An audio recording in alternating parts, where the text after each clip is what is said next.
Hello, I'm Humphrey Hawksley and welcome, wherever you are in the world, to our Democracy Forum debate, China's growing inroads into South Asia. Here lies the driving question of Chinese expansion as it comes to face with the world's biggest democracy in India, which is being wooed by the United States but adheres rigidly to its doctrine of non-alignment. India will never have an alliance like Japan or South Korea. And what though of its enemy and Chinese ally, Pakistan, and the smaller South Asian nations who have signed up to Beijing's infrastructure building vision? Why? Is it because America and the West has come up with nothing to match it? To untangle and straighten out China's growing inroads into South Asia, we have a superb Democracy Forum panel. Sadia Sulaiman, Asanga Abeyagoonasekera, Aditya Shrivamurthy, and Rafaello Pantucci. A fifth panelist, Anwar, has had to drop out, unfortunately, because of an emergency. Democracy Forum Chair Barry Gardiner MP is following our debate, and he's a veteran of South Asia and of Chinese politics. He will deliver his assessment at the end. And as always, to give us the canvas and background of our discussion, we go to the president of the Democracy Forum, Lord Charles Bruce. Lord Bruce, the screen is yours. Good afternoon and welcome to the webinar, which has been arranged to assess the nature and impact of China's activities in South Asia. For those of you who attend our events regularly, this is a recurrent topic, which we last covered in March, but has been given added prominence by the recent Foreign Ministers' Conference in Indonesia. In selecting such a relevant theme for the forum today, the team at the Democracy Forum has to be congratulated for inviting such an eminent group of panelists to discuss and debate the essential issues. I'm very grateful that everyone has agreed to take part. And on your behalf, I'd like to thank Humphrey Hawksley for taking the role of moderator.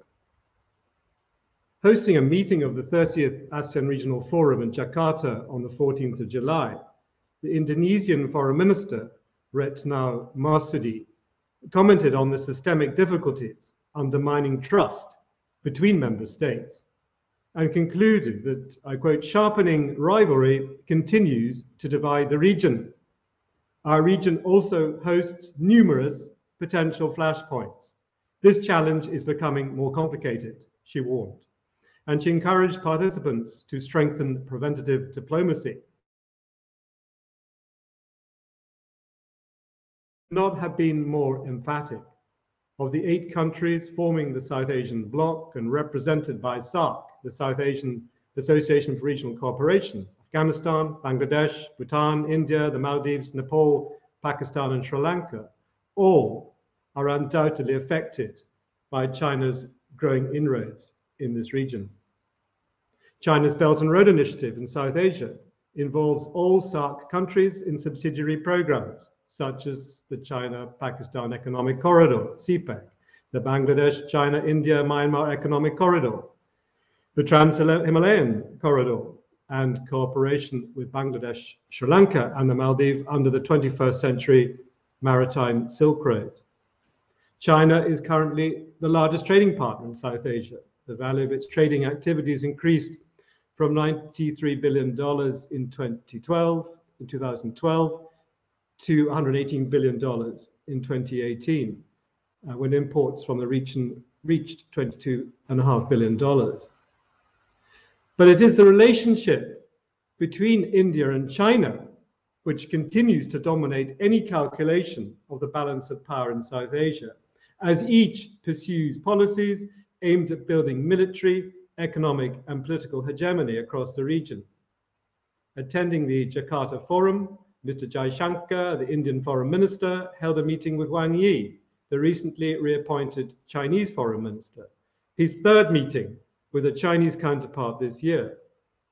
Jaishankar addressed the military tension along the line of actual control in Ladakh, where frontier forces sustained many casualties following clashes in June 2020 and January 2021.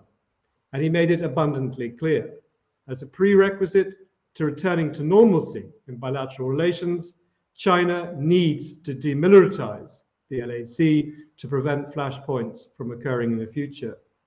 And as if to lend weight to the points of contention raised at the Jakarta conference, the United States China Economic and Security Review Commission concludes in a recent report that the Chinese Communist Party's foreign policy objectives in South Asia are focused, I quote, on neutralizing India as a rival power. Indeed, a research paper published by the Stockholm Center describes in detail the methods used by China in pursuing this policy, where its diplomats, I quote, engage directly with India to downplay any tensions, while the People's Liberation Army maintains protracted and calculated tensions over disputed boundaries. Thus, the recent outbreak of aggression on the line of actual control provides clear evidence of a twin-track strategy, where in the first instance, the Chinese government has attempted to derail the boundary negotiation process as part of a calculated conflict that requires constant diplomatic attention from India, potentially distracting the country from other priorities in the region.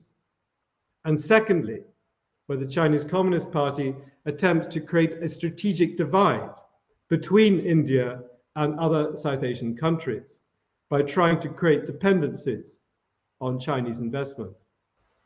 Evidence of China's use of targeted activity in this manner in South Asia, in other parts of Asia and Africa, and its consequent effect on Indian development decisions has been published by the College of William and Mary in Virginia, which investigated 1,100 Indian government financed projects in over 4,000 locations within 93 countries from 2007 to 2014, and 3,500 Chinese funded projects in over 6,000 subnational locations within 138 countries. And the report concluded, I quote, Delhi is more likely to increase its financial footprint in jurisdictions where it has recently become less popular relative to China. This is a pattern that is difficult to reconcile with any explanation other than competition with China. A survey of China's development-led diplomacy in South Asia, published by the Carnegie Endowment for World Peace, concludes that, I quote, China has developed more channels of influence as well as a greater expectation of deference to its interests and a greater willingness to exercise pressure in their pursuit. Indeed, one doesn't have to look far around the region to see where these obligations are piling up. Sri Lanka's accumulated loan commitments to China have reached 20% of its total public external debt. China holds around $30 billion of Pakistan's public debt, but shows a similar reluctance to cooperate with refinancing, as it has demonstrated with Sri Lanka. And Pakistan is additionally hobbled by the contractual obligations it has accumulated under CPEC, the China-Pakistan Economic Corridor, particularly the capacity payments demanded by Chinese independent power producers. China is also a major investor in the Bangladesh economy, in 2016 offering a development package to accompany a state visit of Xi Jinping worth $24 billion. And furthermore, it's a leading supplier of military materiel, according to the Stockholm International Peace Research Institute, accounting for 70% of Bangladeshi arms purchases between 2016 and 2020. In Nepal, China has been active in advancing funds for major infrastructure projects, providing a soft loan in 2016 to augment the Pokhara International Airport, and recently announcing a feasibility study for a Trans-Himalayan railway. Although Pokhara is a standalone agreement, China signed Nepal into the Belt and Road Initiative in 2017 and concluded a transit and transportation agreement 3 years later. But insidiously, China relies on Nepali cooperation to control migration from the Tibet Autonomous Region and to restrict the further growth of the Tibetan diaspora in India. As a diplomat explains, I quote, to realize its overarching aim of co-opting Buddhism across South Asia by seeking to persuade Nepal to recognize legitimacy of a future successor to the Dalai Lama as chosen by the Chinese authorities. So how does China measure the success of the role it is pursuing in South Asia. The Carnegie Endowment warns us that China's presence in this region may result in outcomes that will inevitably affect relationships between and within states. Thus, China's interest, I quote, is no longer predominantly economic, but involves a greater multidimensional effort to enhance its posture and further its long-term strategic interests. This has the potential to pit political and commercial elites against each other, and in the case of countries with fragile institutions, an undeveloped civil society, or elites susceptible to capture, this may eventually weaken the state itself. Well, thank you very much for choosing to watch this webinar today. If you have any comments or questions, please pass them to the chair. Thank you, Lord Charles Bruce, for that rather chilling and insightful assessment, neutralizing India as a rival power, the sharpening rivalry, the lack of trust, all of that we're going to look into. Our first panelist is Dr. Sadia Sulaiman from Quaid-i-Azam University in Islamabad, and amongst her wide academic research, she covers the governance in fragile states. In one of her many articles, she has argued convincingly, as an example, that if Pakistan wants to show its people the benefits of China, it could start by building hospitals and medical facilities along the controversial China-Pakistan economic corridor. That is just a glimpse. Dr. Sadia Sulaiman, China's growing inroads into South Asia. What are the stakes? Thank you very much. I hope I'm clearly audible to all of the online audience. And very good afternoon to everyone. And first of all, thank you, Honorable Chair and the Democracy Forum, for inviting me to talk on this prestigious forum on a very, very important topic. Today, my focus will be on how China-Pakistan economic corridor has been or will be extended into Afghanistan, and what sort of challenges this extension may carry for all the stakeholders, for China, Pakistan, and Afghanistan itself, importantly. But before indulging into that debate, I would first of all briefly introduce you to how Pakistan and China both view what is China-Pakistan Economic Corridor, or CPEC. As you might be aware that it's a very, very huge multi-billion project connecting China's Xinjiang province with the Gwadar port of Pakistan through a network of roads, air, and railway links and energy corridor. CPEC basically includes a variety of initiatives, including special economic zones, usually referred to as SEZs, industrial parks, energy plants, and agricultural and socio-economic development projects to foster the economic growth of Pakistan. In Pakistan, this project is expected to play a significant role in the development and prosperity of Pakistan and enhance China's regional and global connectivity as part of China's Belt and Road Initiative. In Pakistan, it was viewed initially, although currently it's faced with this standstill, but the CPEC was viewed as being offering diverse economic opportunities for Pakistan, especially for the common people at grassroots level, and it was usually termed as Marshall Plan for the economy of Pakistan. And it is expected that CPEC will provide millions of job opportunity to the local people, along with better health and education facilities as well. Originally planned to be completed somewhere in 2030, the overall CPEC project is currently fraught with delays due to the several economic, political, and security challenges, especially because of the economic and political instability and uncertainty in Pakistan, and China's reluctance to basically refinancing or rescheduling the debt crisis of Pakistan, and secondly, because of the interconnected instability in neighboring Afghanistan, where the prospects of a civil war or continued instability because of the Taliban takeover after the US withdrawal in August 2021. All those factors are responsible for the delay in the CPEC project and its execution and implementation. There is a concern inside Pakistan that basically instability in Afghanistan will negatively impact the development of CPEC, and it would not inhibit the extension of the project into Central Asia.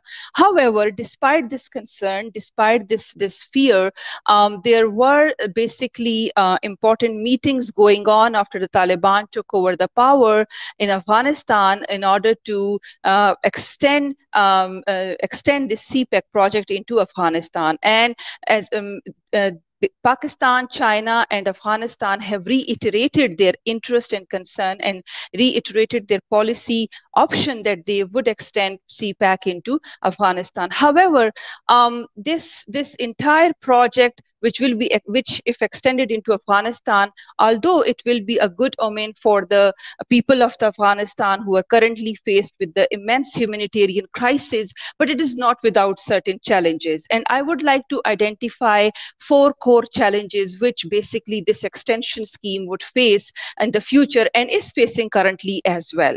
Number 1 challenge which the CPEC extension into Afghanistan is because of the complex geopolitical scenario of this region. As discussed in the introduction by the president of the Democracy Forum and by the chair, honorable chair, basically China wants to play a role in a region which is already fraught with several bilateral and multilateral conflicts or disputes among the states. For example, we cannot ignore, we cannot deny the fact that Pakistan and India, their health of relationship is not at all good. And India is always concerned about Chinese CPEC project and its extension into Afghanistan. And Pakistan has remained very, very sensitive of Indian presence in Afghanistan throughout the 20 years of US stay and their engagement with earlier with the Karzai regime and later on with the Ghani regime. So that kind of a mistrust and that kind of a relationship does not allow for kind of a regional activity which would involve more connectivity, which would involve the regional states to be connected to each other. The regional geopolitical complexity would not allow the plan or the scheme of CPEC extension into Afghanistan that much easily. And most importantly, this region has a history of conflict rather than of connectivity. I mean, the SARC platform has remained unable to connect the regional states of South Asia. Earlier, Afghanistan was not part of it, the SARC, but after 2001, Afghanistan became part of the SARC organization, which is the South Asian Regional Organization platform. But somehow such platforms even could not stimulate the desire for more connectivity among the regional states. So in such a situation, how would China or Pakistan, or for that matter, Afghanistan, would basically vie for a more regional kind of a network with a lot of connectivity, engaging people, engaging businesses, engaging governments? That is yet to be seen. Second important challenge in this regard is the persistent instability in Afghanistan. In Afghanistan, the instability is multidimensional. If we start with the economic instability, there is no hidden fact that basically China, from day one after the US invasion of Afghanistan back in 2001, China also made certain efforts to have a kind of an economic footings in Afghanistan, and especially after Taliban took power in August 2021, China signed various deals with the Taliban regime. For example, in January 2023, China signed a contract to extract oil in the north of the country by investing some $150 million annually. And there are basically interest on part of China to extract the mineral resources of Afghanistan and use them for the global outreach and for the economic prosperity of Afghanistan. But the consistent and persistent political and economic instability, humanitarian crisis, and Taliban regimes, I would say, harsh stance towards human rights, especially the women's rights, basically has resulted in reluctance on part of the international community to engage with the Taliban. Even Pakistan, I mean, which has been considered as the main major country who supported Taliban throughout, Pakistan has not recognized Afghanistan or Taliban regime so far.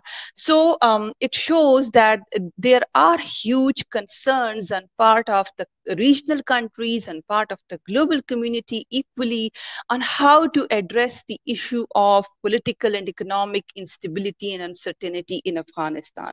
And on top of that, Afghanistan is still I would say marred with seeds of the extremism and terrorism.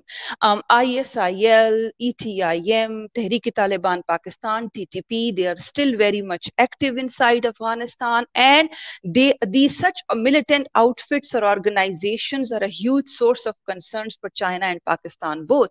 Even Pakistan with the Taliban regime could not enjoy smooth and friendly relationship when they came into power in August 2021 because of the presence of the TTP on the Afghan soil and how they have been using it against Pakistan's security interests. So this kind of an insecurity is another, I would say, another source of complexity in this entire plan to extend or expand CPAC via Afghanistan into Central Asia and so on.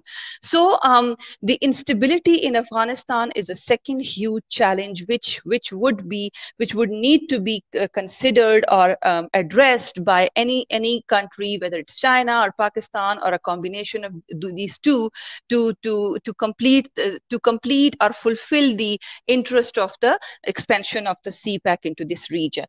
Third important challenge, in my opinion, is the in a way, the instability or political uncertainty at the moment inside Pakistan. We know that in the previous regime of Imran Khan, because of the immense security concerns and especially because of the dam attack on the Chinese worker in the Gilgit-Baltistan, the CPAC project came to a standstill. And the new regime, when it came into power after the vote of no confidence in April last year, so basically they have been trying to restore the confidence of the Chinese side, and to an extent they have remained successful. That now there are news coming in that maybe the work on the special economic zones, the work on the remaining road link projects, especially in the KP province, would continue. And so this basically but we have to keep in mind that Pakistan is going through a kind of a transition in which elections are just around the corner. In few days time, this government would announce the interim government, and economically the situation of Pakistan is not at all a hidden thing. It's going through, it was at the verge of an economic meltdown, but thanks to the IMF tranche which came in this month. So but still, I mean, Pakistan has to go through Pakistan may take a longer time, I would say, to re-strengthen, to rejuvenate itself in order to get maximum benefit out of such project. At the moment, the key concern is to attain a level of a political stability, political certainty after the elections and all that stuff. And this government is even trying to expand the mandate of the caretaker government, because the economic situation requires that there should be persistency in the policy. So that's another real concern, that this persistent, I would say, I would use the term fragility inside Pakistan, is not allowing it to look into other direction, although there is a will, there is a desire. But how Pakistan can basically untap its resources, use its potential as a hub of the regional connectivity in order to expand CPAC, it is yet to be seen, and much depends upon the new government which will come into power somewhere in the end of this year. Last but not the least, for me, the key challenge is the experience of China. For China, it's very important to engage with the countries, or we have seen China engaging with the countries in the region and in terms of CPEC with Pakistan and now with Afghanistan on the basis of economic interest and on the basis of economic growth or connectivity or attaining such objectives. But we know that in this kind of a world where we are living, economic policies are very much interconnected with the socio-political, socio-cultural, and all those aspects of the policy making. China, in my opinion, has a very less experience of engaging with the rest of the world in terms of as a peace broker, as a political stakeholder, and we have seen that China usually has adopted a policy of non-interference. So how this lack of experience in reconstructing the post-conflict states like Afghanistan, in engagement politically with any neighboring country and influencing their decision making, not in a negative sense, but maybe to facilitate the political transition process like in Pakistan, how this lack of experience would allow China to deal with such kind of a complex region in which we are living currently. So in my opinion, all these four challenges, when combined together, they make a very, very complex situation. But of course, we cannot deny the fact that if CPEC has been materialized, as I always look at CPEC from a very, very socio-economic perspective, and as I always try to see the other side of the picture, where this project would bring in the trickle-down impact for the common people, where the people may get benefit not only in the form of the economic opportunities, but better health opportunities, better educational opportunities, because I belong to the Khyber Pakhtunkhwa province, which is a gateway to Afghanistan from Pakistan. And so far, we haven't seen any of the CPEC project completed in that region. But the region is resource scarce region. It's financially in crisis. And if a project like CPEC is there and it's like implemented in its true spirit, so maybe it will have positive implications for the people by constructing the roads, by better connectivity. And through this better connectivity, people have the ease of access to the hospitals, to the schools, to the colleges, to the technical institutions. And most importantly, in that region, people have the business of the cargoes, and they also have the transportation business. So such people will get benefit out of this connectivity move. But it is yet to be seen that how things unfold in this region and how CPEC unfold in this particular area, and how we can get through all of these four core challenges. So I would stop here, and if you have any questions, so please forward them to Humphrey. Thank you, Humphrey. Sadia, Sulaiman, thank you so much for that. That was absolutely brilliant. It really put things in perspective. Can I ask you a tangential question, but it might have a bearing? What do you read into the sacking of Foreign Minister Jin Gang and the return of Wang Yi, and as to what we're talking about? Will it have any influence at all, or not, do you think? For me, foreign policies or policies in countries like China, the personal influences are of course here, but we have to look at the China's policy in a broader perspective, where there are certain broader global or regional goals, and they have remained similar for the past several years. Yeah. So I don't think so that it would change effectively or broadly anything, but I see the consistency in the policy of China so far. And which brings me to what would you think is their end game in making inroads into Afghanistan that you gave us such a vivid example of? Do they want to create a sort of vassal state like, say, Cambodia or Laos, or do they want? Can you give us an idea of what they want to achieve there? There are basically 7 bottlenecks which connects Pakistan or Afghanistan-Pakistan borderland region with Afghanistan, broadly speaking. And there is a lot of work going on these 7 transport routes, and it would be a road connecting, basically roads and railways, then later on they will come in. So they are also I have met some of the government officials, and they were telling me that maybe they will be establishing some kind of an economic zones on those gateways, which connect Pakistan and Afghanistan. So there will be kind of special economic zones promoting the local businesses, promoting the people-to-people context, business-to-business context, and so on. But it is yet to be materialized. As I have told you that in Khyber Pakhtunkhwa province, in KP province, which connects Pakistan and Afghanistan, so far we haven't seen any properly completed CPAC project. So okay, no, that's interesting. So it's basically trade, influence, supply chain sort of stuff. It's not ideological colonialism, which is what. No. It's basically yeah. And finally, a message to one of our audience, Prashant Kumar, because you mentioned that it's more into conflict than connectivity in South Asia. What is China's influence on the dynamics of conflict in South Asia, and can it broker peace? As I mentioned in my last point, that China has lack of experiment or experience in this regard with engaging as a peace broker role. But recently we have seen that China has played a role in bringing together Taliban and Pakistan, because they were having disagreement over the negotiation with the TTP, right? And China played a role where Pakistanis and Taliban stakeholders were made to sit together and decide about how to go about this problem of the cross-border terrorism. And we also witnessed that China has played a role in Iran, Saudi Arabia, bringing them together.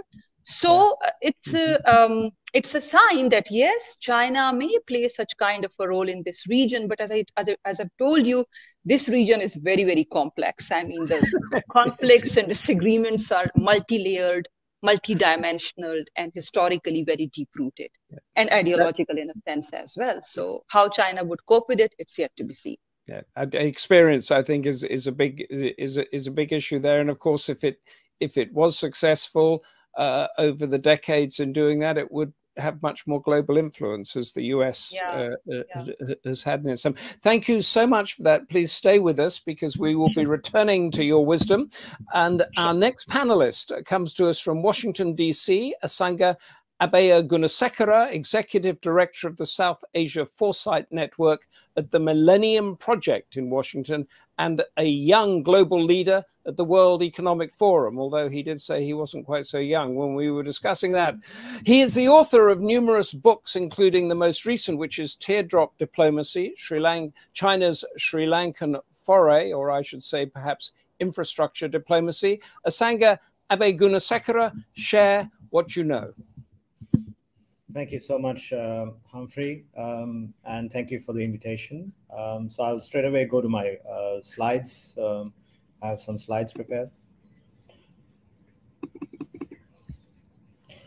So I will discuss about China's inroads into South Asia, and particularly Sri Lanka, and how it's been a year of the crisis, I mean, the people's uprising in Sri Lanka.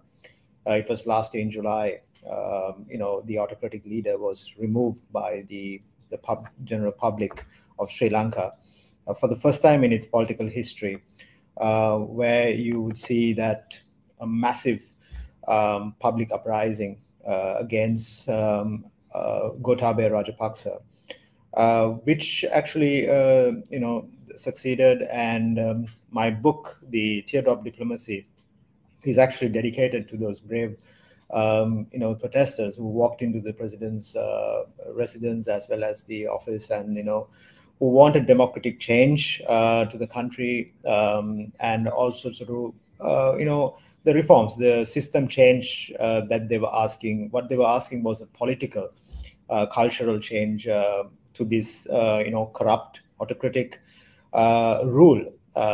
So basically, how much was China involved was the sort of the analysis I bring in the book.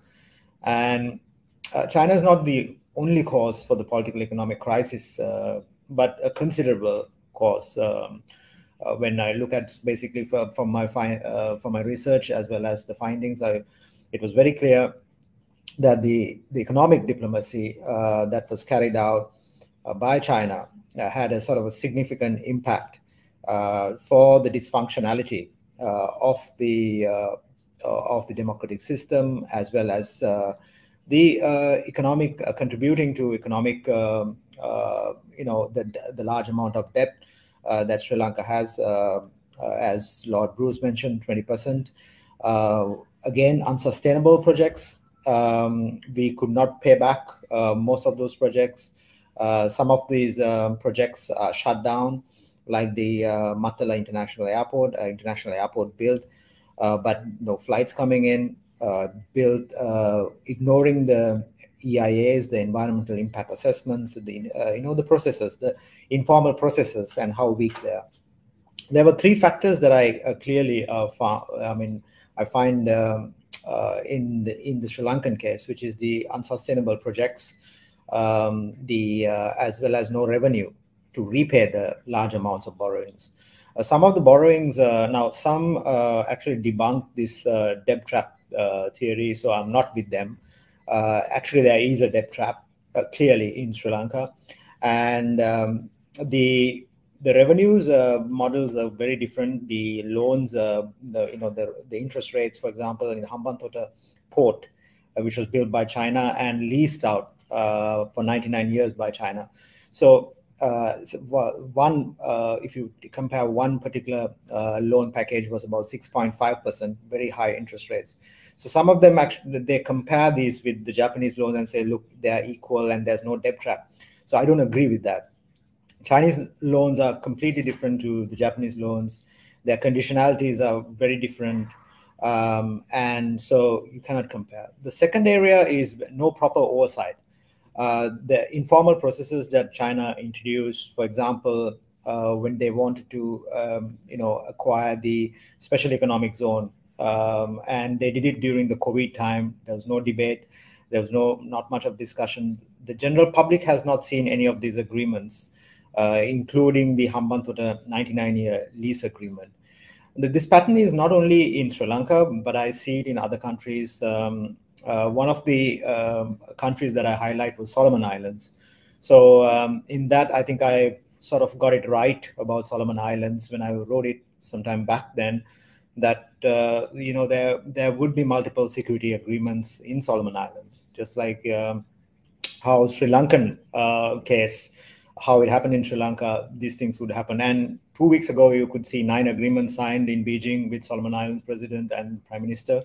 One of them was the law enforcement. So there you go. So that's the informal processes that China built are quite strong, and that helps to capture the elites, the political elites, as well as the elite capture. This is highlighted by Carnegie report that I think Lord Bruce mentioned about that. The next area is the China strategic trap. So what I say is, like, I go beyond sort of the debt trap and I see a strategic trap. Now, what is a strategic trap? It has 3 areas basically. So one is political funding to political parties. So which happened during Rajapaksa, which is the former president, the political party, the CCP, direct involvement in the political party. So it comes to a point that the former president says that we need to have a new model. And he says this to President Xi, saying that we need to introduce a new development model. And what we have with the existing model is not working. So it comes to a point that it wants to sort of bandwagon with the Chinese foreign policy and or China. So and it was very clear in the Sri Lankan case, and you could see one of the papers that I wrote on this particular area is published by CSEP. So you could say the Communist Party of China and its political influence. So there I go in detail how much of funding has come in and how much of influence has China built. And you could see minting a coin for the CCP centenary. Then you have workshops done by the CCP. So it's kind of departing from the democratic model. If you look at the Sri Lankan case, there were structural adjustments done to the constitution, such as amending, so bringing in power more towards the center, which is the executive, and getting away with the independent institutions of the country, the bribery, corruptions, as well as heavily influencing. And you have multiple sort of interventions to the bureaucracy, as well as heavy militarization. The second is the human rights support that countries like Sri Lanka and many others receive from China. And reciprocally, Sri Lanka also sort of, speaks about China's human rights concerns, such as the Foreign Secretary's statement, which was during the Rajapaksa era. You could see that Sri Lanka supporting Chinese human rights issues. So it's kind of a reciprocal arrangement. The third is the military and the security assistance, which is a serious area impacting the national security of Sri Lanka, as well as what I mentioned earlier, Solomon Islands.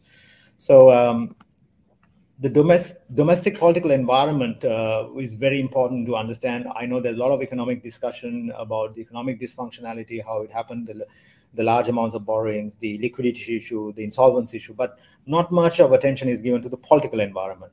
So the structural change, how a democratic country became in less than 2 years, an autocratic country, the heavy militarization, the family rule, the intervention of judiciary, the media freedom, the human rights abuse of the minority, and heavy corruption. So those are all the sort of pillars that I capture in my book, and so I won't go into detail, but I'll just highlight a few. This is the family rule in Sri Lanka.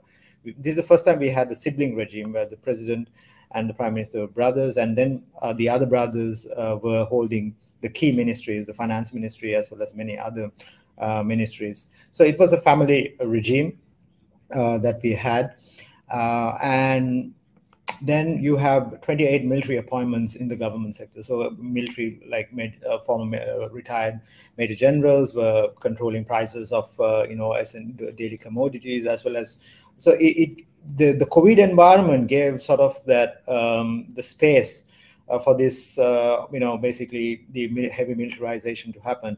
And there was only one country that was supporting this model, which was China. So clearly the data points in my book captures that how much was the support given by China, and you could see there's a considerable amount of support given by China for this model. And when you look at the region, so basically if you look at Sri Lanka, Pakistan, Bangladesh, all of these countries, how much do they support the Chinese policies, the Chinese policy on BRI, support on the Hong Kong issue, for example. All of these countries sort of, yes, they do support the Hong Kong national security laws. Some of them abstain. 2 countries abstain, Maldives and Afghanistan. Support on Chinese stance on South China Sea arbitral ruling. So yes, so most of them either they support or be neutral. Does not go against China. The support for Chinese stance in Xinjiang policies, almost all of the South Asian countries does support, as well as 3 countries abstain, Bangladesh, Maldives, and Afghanistan. Support on the Huawei 5G, which is another area that impacts the national security. For example, the Sri Lankan telecommunications network, which is about the backbone, is about 80% is controlled by Huawei. And there's a serious issue because multiple proposals that we used to receive from Huawei, for example, on surveillance, has a serious issue on the national security. So you could see the support, almost all of the countries have supported the Huawei. So China has actually won in South Asia. I see basically my analysis clearly states that China has sort of managed to capture this from diplomatic, of course, the economic diplomacy, as well as the 3 areas that China speaks on, which is the GSI, the Global Security Initiative, which President Xi has been speaking about, as well as the GDI, the Global Development Initiative, which is the BRI and all the development projects. As Sadia mentioned, going into areas without no development, developing highways, winning the people, has been sort of the main goal. And China's been successful, although there are processes, the issues in processes, as well as the limitations. General public does accept sort of to an extent, like building highways, making their lives better. So the GCI is the next one, which is the global, the cultural side. So how much China supports on the cultural context, such as from the institutes that they have, as well as the research institutes. So how much the cultural support that they receive. So you could see a significant increase in all three areas in South Asia. And so China has managed to win this from the soft power diplomacy. It has, as well as the elite capture in countries like in Sri Lanka. So the large amounts, like the corruption is a huge problem. The informal processes they built, they managed to win tenders. They managed to sort of, bring in, sign in agreements that no one has seen, the general public has seen. So, so it's kind of, there's no sort of clear due diligence process in these sort of projects. And that's a clear weakness that these countries have. Since US and I mean, I could see like a trend that there's much focus on Ukraine as well as on these in the war in Ukraine, and there is a kind of open space for China in the Indo-Pacific, and you could see that from the agreement that was signed in Solomon Islands, that yes, there is a space that is that's emerging to China in Indo-Pacific. Which is kind of threatening to democratic space, actually. And Chinese agency in South Asia has grown. I mean, you could see clearly in Pakistan's case, the CPEC, Sadia mentioned, as well as many other countries like Bangladesh, Nepal, the airport, for example, the Maldives, and many other countries. The domestic policies are really on, for example, the new terrorism bill, which are going against the trend of democracy, obviously, because you'll be able to arrest anybody under the national security pretext, and this would sort of harm the democratic processes as well as the democratic institutions that Sri Lanka has. And unfortunately, these bills, such as the Broadcasting Act, which is introduced by the present regime. Now, the present regime is a kind of a hybrid regime with the previous one. So when the president resigned, he appointed somebody from the parliament who had one seat, which is a bonus seat. And this is the first time again in the Sri Lankan history, somebody with a bonus seat has become the president, not elected, but appointed.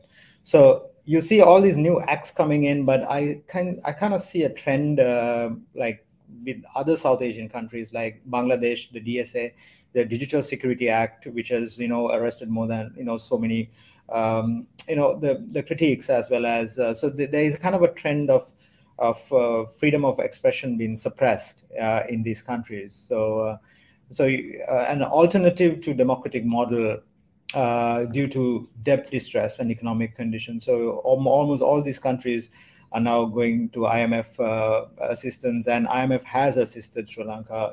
There is a lot of good economic measures being taken, but unfortunately, they are sort of vulnerable to democratic backsliding. And so I will stop there, I think. Thank you so much. Thank you. That was fascinating, particularly that slide you had on the support on these key issues, that in the West, we have a very different view, particularly on Xinjiang, than comes out of South Asia. This is an impossible question, but I'm going to put it to you anyway. Is China more in tune with the thinking of South Asia when it comes to issues like Xinjiang, human rights, and all of that sort of thing? Or is it just a transactional buy-off because there's this renminbi economy and bribes swirling around? No, I think there's two ways to look at it. One is the successful economic diplomacy they have carried out. The large amounts of borrowings, of course, has worked in these countries to capture the elites. So the elite capture actually has given a space for China to sort of, bringing the support from these countries towards their policies. So what Carnegie report did was capturing how much of that was there in the elite capture, which again, I also contributed to that report. But how it sort of translates into, getting the host countries to support the Chinese policies is what I did, the analysis. So I found that almost all of these countries does support because of the, the political protectionism, as well as the human rights support, as well as, all that, what they receive from China. Yes. So that there's an element of both, really, because the human rights records of Sri Lanka, Pakistan, Bangladesh, and all that, it is not to Western standards anyway, is it? So, I mean, it's not as if they're retreating back from something. From what you said there, the inroads, so they're not just inroads, they're there and tarmac down and motorways, basically, that China has got everywhere apart from India. Is that right?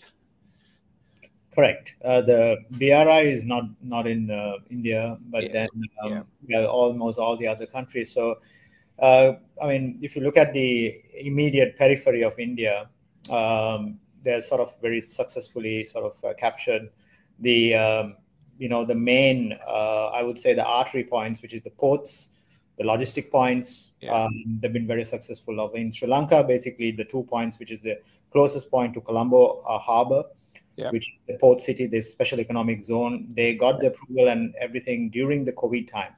So there was no discussions or nothing. So they managed to get that, the extra jurisdictional sort of rights to control that.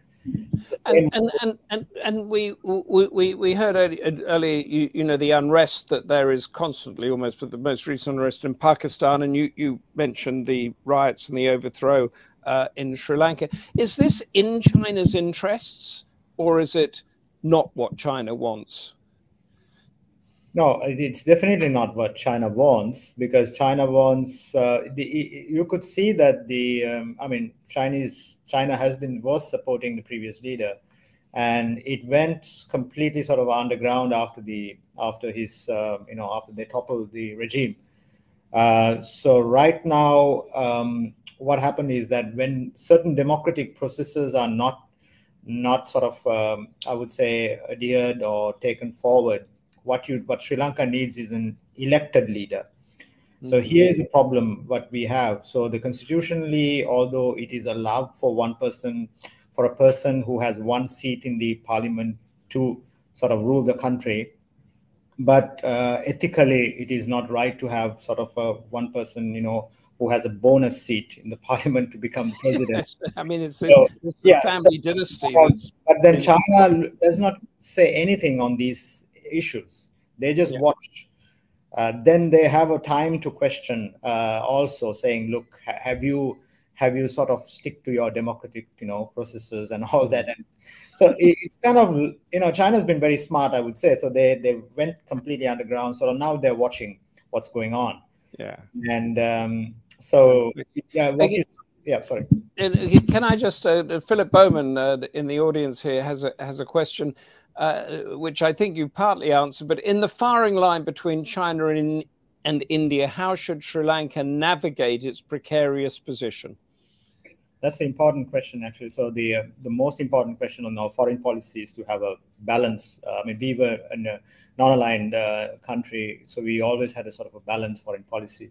So the previous regime, what happened was start speaking about China and sort of bandwagoning, I call it, because when the foreign secretary starts speaking about defending China's human rights and speaking in behalf of China, that was the first time that Sri Lanka did that. So you could see that a significant tilt and a danger and threatening India's foreign policy, which is inviting the spy ships, for example, which happened to the Hambantota port, the Chinese spy ship.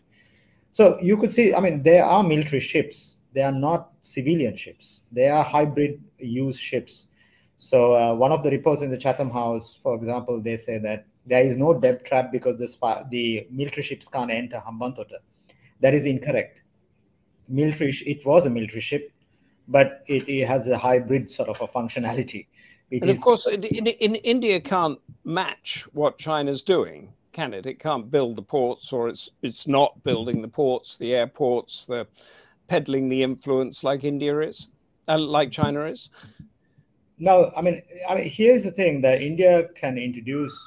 I mean, obviously the democratic processes, the get out of these informal processes that Sri Lanka was following, which is signing agreements on weekends for 99 years and all that. So it cannot match the volume, like you said, Humphrey, but it can bring in some sort of, democratic norms as well as the principles and improve the processes So it's not about matching the numbers here, but also improving the quality. I think the IMF will add that layer when it comes to sort of, countries like Sri Lanka, Pakistan. What's been missing? The large amounts of corruption. So you could see in these countries. So it was because of the elite capture. Thank you so much for that. Hang around. We will be coming back to you and listening, because we're going to even smaller countries now with Aditya Shivamurthy of the Strategic Studies Program of the Observer Research Foundation.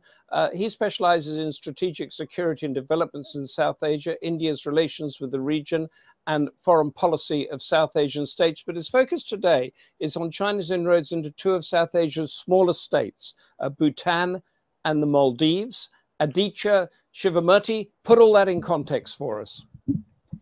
Thanks, Humphrey, and thanks the Democracy Forum for having me.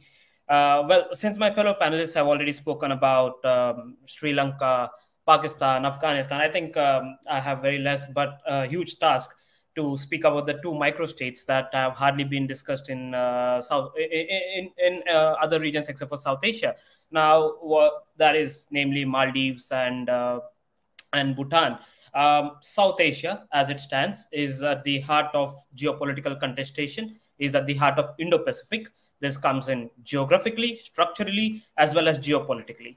And given this precarious position, given this crucial positioning, it is crucial that, to see how China is influencing or trying to make its inroads in both of these countries. Now, to slightly introduce where Maldives and Bhutan are and what the current situation is. So essentially, both of these countries are located in quite an opposite direction with significant geographical disparity. Maldives is a small island nation located at the center of Indian Ocean. It doesn't border China. It is to the south of India and also to Sri Lanka, but it is crucially located to the sea lines of communications of the Indian Ocean, where most of the trade takes place. Now, why Maldives is important is because for a long time, India and Maldives have enjoyed a significant relationship. And since it's located at the heart of the Indian Ocean, it offers China an opportunity to counter, Indian influence and India's, relationship with the Maldives, and rather challenge the status of India as the regional power and establish itself as an Asian power and also as an Indo-Pacific power. Now that also comes back, traces back to its Indo-Pacific strategy and how it wants to fend itself or how it wants to, circle around India and, the rest of the key Indian Ocean states. Now, the second part of it is Bhutan.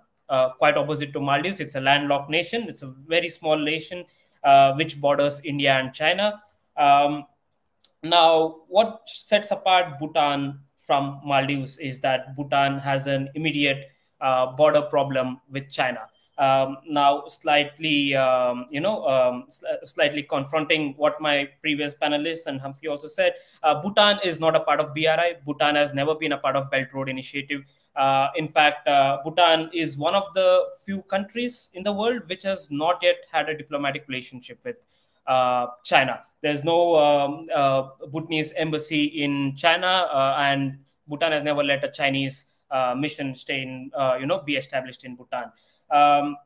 Now, this essentially is the reason why China wants to make its successful inroads into Bhutan, for the very reason that Bhutan has hesitated to have a deep relationship with China and not solve its, border disputes and also not have a diplomatic mission within China is something that questions China's, so-called Asian hegemony or so-called the leadership that it wants to embrace in the Indo-Pacific region. Now that has essentially, shaped out how China is treating Bhutan, which I'll cover eventually. Now, the second point and the most important point that I want to bring to your notice is that Chinese presence in South Asia isn't new. Well, but that said, its presence has magnified, its influence has doubled or tripled. In fact, since 2000s, ever since it has begun on an economic onset journey, its economic influence has taken a massive hold over the rest of South Asia, except for Bhutan, till recently. Now, this is where a lot of speculations come in, and a lot of Chinese inroads can be traced to. Speaking of Maldives first, Maldives and China established their diplomatic relationship in 1972. Still being under the dictator Mohammad Gayoom, Maldives tried to have a friendly relations with China, but keeping it at a distance. Gayoom became the first Maldivian president to visit China in 1984 and in 2006. But most of this relationship was also based on technology transfer and tourism and building basic infrastructure such as housing projects, etc. And in the later years, as the democratic movement tried making inroads in Maldives, Gayoom went on to China to seek their favor against the democratic movement, and also to seek sympathy from China. But that said, it was still quite a pro-Indian foreign policy, and also it kept itself quite a distant from China. Now, what works in favor of China is its economic diplomacy, as Asanga has rightly pointed out. More than economic diplomacy, it's also its economic might that a lot of South Asian countries feel that they can't avoid. In fact, not only South Asia, but the rest of the world feels they are interconnected and linked with China economically. Now, that is a risk that none of the South Asian countries want to take. They, in fact, want to have this close relationship so that they can get whatever economic leverages they could get from China, although at the cost of democracy. So essentially, when Maldives evolved into a democratic country, despite the first, Nasheed being the first democratic president in the Maldives, the relationship survived with China. There were a bit of, smaller projects that were given off to China, such as housing projects. But Nasheed's period also saw a Chinese embassy being established in Malé. Now, this was the first time a Chinese mission was being established in Maldives. And this again comes back to the fact that none of the countries actually want to keep China out of their agency display, and also to seek economic leverages from China. The moment China had a major breakthrough in Maldives was in 2012, 2013, and the following years till 2018. Now, this was the reason because Nasheed's successor were quite pro-China. And especially with the political instability that unfolded with a military coup that ousted Nasheed in 2012, it was majorly China that made inroads with the new president and with the new government, and tried pushing in several projects, including a major airport reconstruction project. Now, this expanded in the following years after Yamin, who became the fourth president of the Maldives during in between 2013 to 2018. But this is something that again I'll come back in the next point that I want to discuss. Now, following Yamin, Soli became the next president, who is also the incumbent president of the Maldives. During Soli's time, China has had its limited influence, but the debt trap that China had created during Yamin's period, where they were completely pro-Yamin, that's where China continues to hang on to Maldives. That's where China continues to pressurize on the Maldives. That's where it continues to invest in the Maldives. Now, that has been a sort of challenge to the Maldivian government as well. In fact, as soon as President Soli came in, he went on to India to seek, financial assistance, because they knew during Yamin's time, in the period of 5 years, China had made major inroads and also had unsustainably lent so many projects that Maldives was literally on the edge of, being bankrupt. That's also, it was a closer case to the debt trap diplomacy that Asanga has explained previously, although it didn't really fall to that horrible phase thanks to the change in the government. But that was the case pretty much till 2018. And thanks to Soli government, that now Maldives has had a India first policy, and it's trying to maintain and strike a pro-India foreign policy, but also somewhat a balance with Beijing, because obviously of the economic leverages it holds and also of the economic benefits that it could potentially bring. Now, while Maldives' case is of debt trap diplomacy, on the other hand, Bhutan's case has been a case of survival.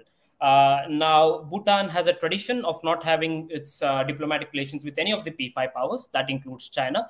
But unfortunately, it borders China, and it's a landlocked country that borders China, which has a few border disputes essentially which chunks up to nearly 20 to 25% of Bhutan's existing territory if China's claims have been successful. Now, the major conflict or major disruption between Bhutan and China's relations emerged when Tibet was invaded in 1949. After which successive Chinese governments and even in the initial days of the communist movement, Mao Zedong consistently made this statement of 5 fingers, where basically China was supposed to take control of Nepal, Bhutan, Sikkim, Arunachal Pradesh, and the Jammu Kashmir region. That's basically the Ladakh region where the recent Galwan Valley standoff took place. Now, this is what triggered alarms in Bhutan.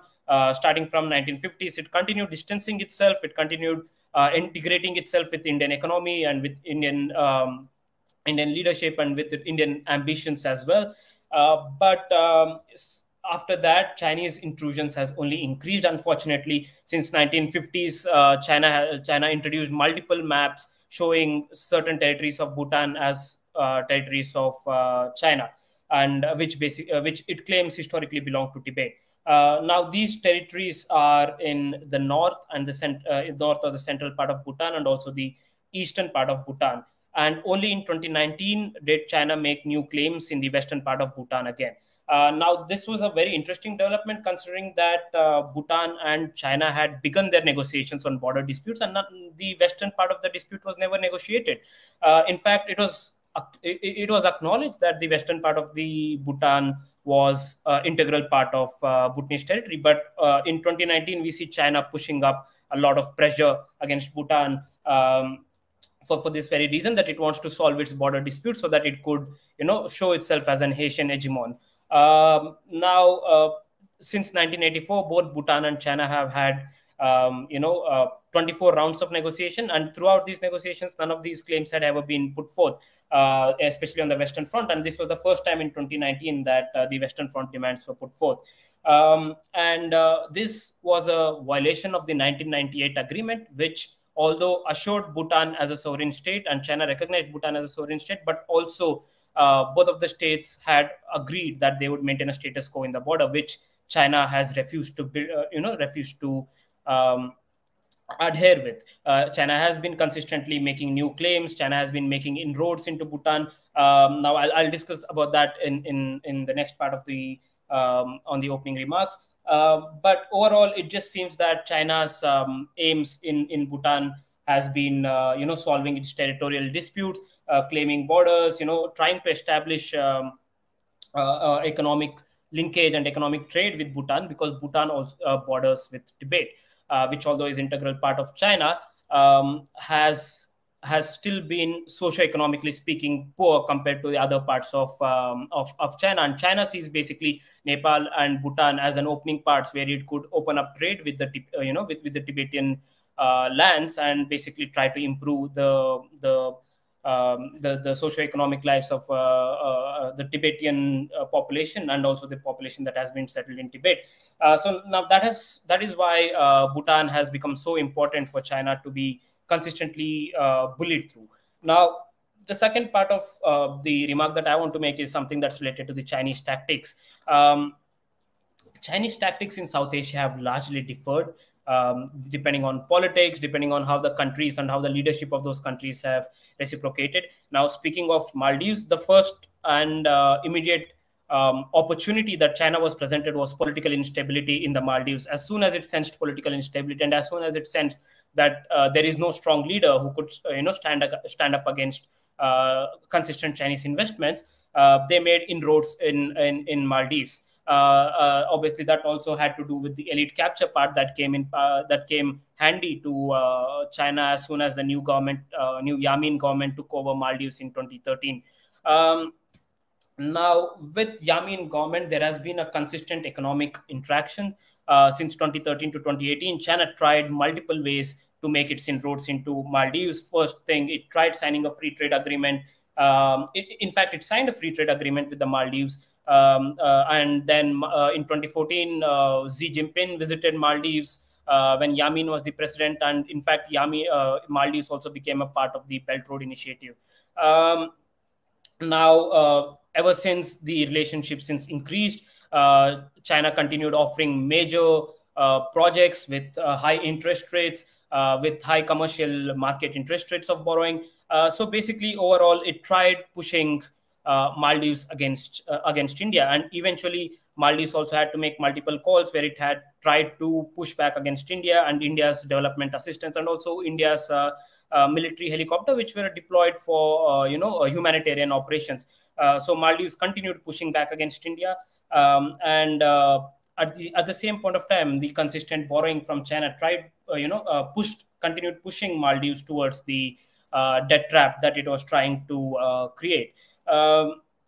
Now, in fact, there are even cases where China has lent money to certain Maldivian businessmen on sovereign guarantees from the Maldivian government, and that also has come in handy after that has been politicized and weaponized after Yamin left and the new government came in. The Chinese government tried pushing against the new government, saying that your particular politician or particular businessman from from Maldives hasn't paid over $10 million and the government has to repay it. It is this way that China is trying to bully smaller countries, and obviously. Even during this period, Yamin, since he had so much support coming from China, there was a huge democratic backsliding within the country. He tried arresting President Nasheed. He arrested most of the senior leadership in the country, and which basically deemed them ineligible to contest in next presidential elections. He declared an emergency coup, he declared an emergency against a Supreme Court ruling, and this was all consistently supported by China. Now, this democratic backsliding obviously didn't go well with India, which had been a partner of Maldives evolving into a democratic country. But in 2018, when India tried coercive diplomacy against Maldives, or attempted to try coercive diplomacy against Maldives, in fact, Yamin had sent a special representative to China, and eventually we saw Chinese ships making their roads into Indian Ocean just so that they could push back against India and India's coercive diplomatic tactics. Now, that is where China has made its road. Everywhere it sends some agency being portrayed by smaller countries where they want to basically push back against India, where they basically want to push back against Indian projects or investments. China has made a major gain out of it. And it's not only economic, but following the economic inroads, Beijing has also made major inroads into Maldivian media, Maldivian politics, certain political parties such as the Progressive Party that is being led by Yamin, and also the media houses which have been consistently running an anti-India campaign called India Out. Now, this has been consistently supported by Beijing. In fact, one of my paper that was written on India Out campaign traces that there is some deep interlinkage between the Xinhua, Global Times, and some of the Maldivian news outlets which continue to be pro Yamin, pro PPM, party run by Yamin, and against India. So this is where the democratic backsliding continues to take place even till date. Although Yamin is not in the power, but the fact is that China has made deep inroads into Maldives, and also especially using the opposition ecosystem that is from the Progressive Alliance, that's what they call themselves. And as they head to elections, China is continuing to wait and watch on how to play with this tactic and how to exploit this ecosystem. Now, after speaking of Maldives, I'll just come back to Bhutan. Now, unlike Maldives, China's tactics in Bhutan have majorly been external. It's majorly been hard military power-based, hard economic power-based, and less to do with its with its inroads within Bhutan. In fact, China had offered assistance to Bhutan on multiple instances, and Bhutan has been willing to decline it on multiple cases, declining Chinese assistance. But what is really working in Chinese favor is not the inroads that is trying to make within, but the inroads that is trying to make by using pressure, by using economic leverages, and by also using military leverages, to be in specific. The Chinese salami slicing has worked efficiently in Bhutan. Since Bhutan and China have a border dispute, Bhutan has now reached a stage where it has agreed that it will be coming to it will be closing its border dispute with China, and it will be marking its border in the next 1 or 2 meetings that it has with China. Now, this is where it shows how China has been basically successful in pushing back against pushing back against Bhutan because of its reasons. Just to end up with what I want to talk about Bhutan is the fact that China has consistently made inroads through different tactics, although all of them are related to military. And in recent years, it had continued to have build permanent settlements within Bhutanese territories, and that's where Bhutan has been consistently pushed and pushed to the negotiation table. And this has moreover increased since the 2017 Doklam standoff and the 2020 standoff with Galwan. Aditya Shivamurthy, thank you so much for that. I just wondered if you could put two things to put in perspective for us, because we've heard a lot recently about the Solomon Islands, which is a very small place, but it seemed to be a great China gain, as it were. These tiny states, where do they sit in China's ambitions of expansion? Are they ticking the boxes to get everywhere, or are they crucial for certain reasons? I think the reason is the reasons are multiple. First is one, that the smaller nations see themselves getting more economic leverages and benefits from China, and that's for obvious reasons that China has to offer. But I think what China's policy is, especially with smaller countries like Maldives or even Sri Lanka, that they pass through crucial sea lines of communications. In fact, that is one of the reasons why China wants to have a stronger say in these island nations. And second thing, it also offers China to push back against the regional powers. In fact, if you keep pushing the Maldives or Sri Lanka against India would be less occupied, to fight against China elsewhere, probably in Southeast Asia, or probably in South China Sea. I think that's where, these island nations are becoming crucial for this is in a way a comparison between the US going into Grenada in the 1980s during the Cold War and that sort of thing. It's just to make sure that or even the Cuban Missile Crisis, just make sure that but then as you mentioned, in 2018, the democracy threw out the pro-China candidate, didn't it? So that just tell us how important, although these democracies are flawed and corrupt and everything like that, that is something quite significant, isn't it? Right. See, one of the reasons why, Maldives Democratic Party, which is more democratic than the PPM that was led by Yamin, became successful is for the very reason that Yamin's government had been so authoritarian by its sense that it tried, putting all the politicians behind the bars, and also for the fact that Maldivians did realize that at a point of time, most of their leaders were being pushed out. So this was essential reason why, probably the Maldives Democratic Party came out successful, and also the fact that these countries have fought so long for democracy. Maldives had a history of 4 to 5 decades to fight against their dictator Gayoom to establish a democracy, and all of this was just being undone in a span of 5 years. And interesting fact, Yamin was also stepbrother of Gayoom. So you see, so you see where this pushback comes from, right? Just very quick answers to 2 questions. Give me one word answer or something. This is from Ritu Madan, referring to Sri Lanka, but take it as a bigger question. Are accusations of economic colonialism in Sri Lanka, the Maldives, whatever you want to say, justified? Is it economic colonialism? Yes or no? Of course, it is. It is. Yes. Okay. And because we're talking about the Maldives, from Rimjin Sud, is China able to overcome the challenge of climate change in South Asia? The Maldives is the most threatened, probably. In a way, yes, but here's what the transformation is, right? So most of these South Asian nations are also pushing back against China for not having non-renewable projects with them. So it is the demand of the South Asian projects which is also pushing China to adopt to the broader climate change projects or broader renewable energy projects in these countries. Okay. Thank you very much for that. We will return. And if the other panelists keep in mind those issues that we're talking about, because we're going to go around at the end and wrap all this up. But we now go to Rafaello Pantucci from Singapore's S. Rajaratnam School of International Studies. He's also a senior associate fellow at the Royal United Services Institute here in London. His latest book is Sino-Stan, China's Inadvertent Empire and he is the finder of the Young China Watches.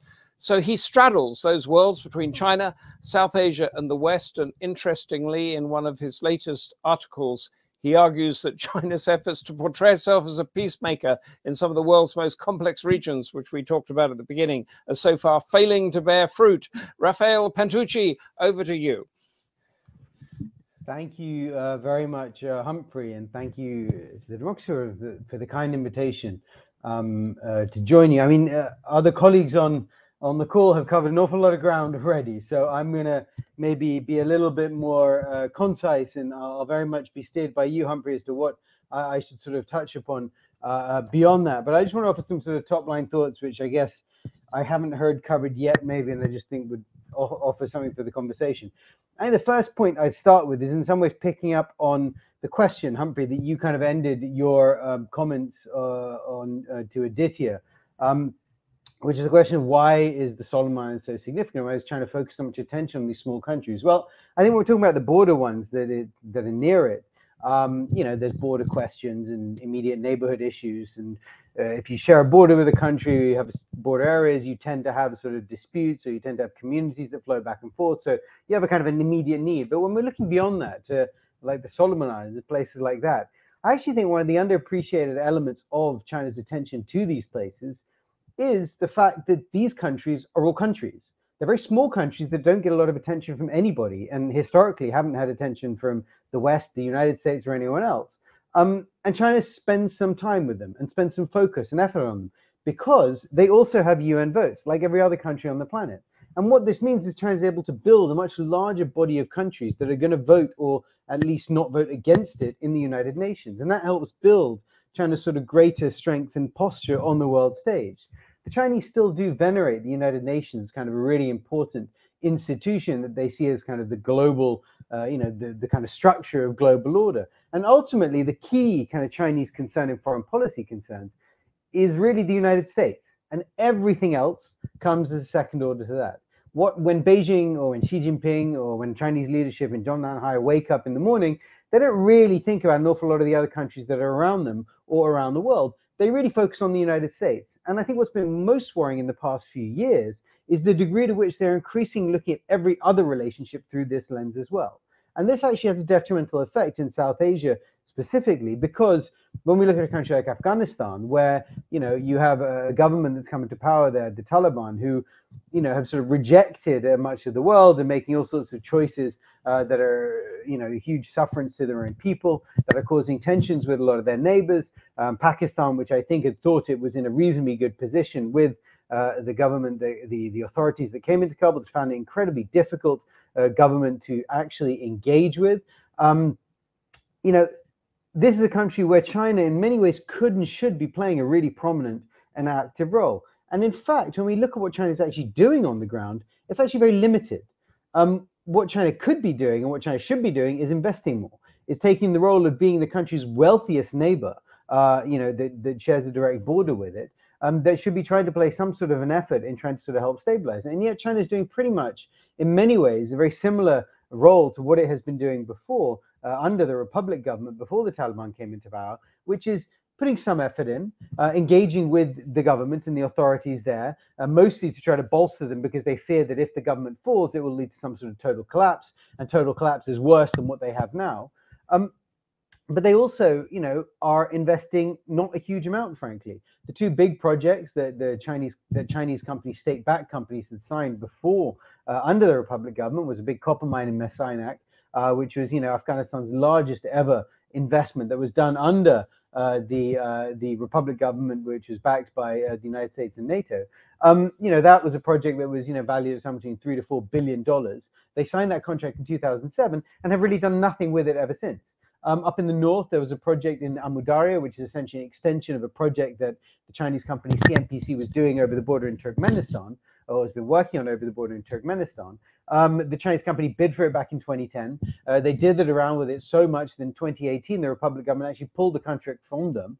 And then when the Taliban government came back, CNPCI created a new subsidiary to give themselves some distance and to protect themselves in many ways from the fact that the Taliban government is still full of people who are heavily sanctioned. And then that company went in and actually won the contract back from the Taliban, and they have started to invest.